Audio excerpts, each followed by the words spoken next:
শুভ নববর্ষ সবাইকে। আজকে আমি পয়লা বৈশাখে রান্না করেছি কি দেখুন।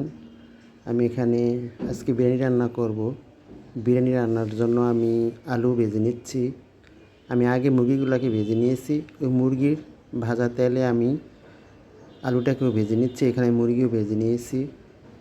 তা আজকে পয়লা বৈশাখ, আমার বাসাটা ছোটোখাটো পার্টি হবে। পার্টির জন্য রান্নার আয়োজন চলছে। তো বিরিয়ানি বেশ কম সবাই রান্না করতে পারেন। রেসিপিটা আমি ফুল দেখাইনি, কারণ সবাই ভিডিও দেখেন, সবাই রান্না করতে পারেন। এজন্য আমি কতটুকু পরিমাণ মশলা ব্যবহার করেছি আমি এটা আপনাদের সাথে শেয়ার করিনি সময়ের কারণে। যাই হোক, আমরা ব্যাচেলার কয়েকজনে মিলে আজকে একটা পার্টি করলাম বিরিয়ানির।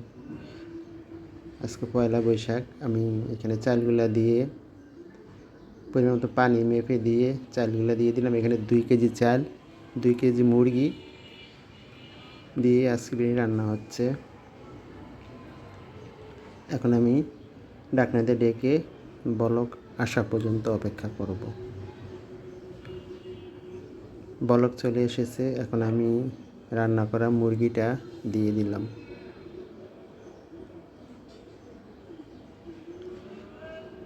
বিরিয়ানি সবাই রান্না করতে পারেন, আশা করি ব্যাচেলার ভাইরাও রান্না করতে পারেন, আপুরা রান্না করতে পারেন। আমার মুরগিটা মিশানো হয়ে গেছে। এখন আমি নেড়ে চেড়ে আরেকটু মিশিয়ে দেব। ফাইনালি আমার বিরিয়ানিটা হয়ে গেছে।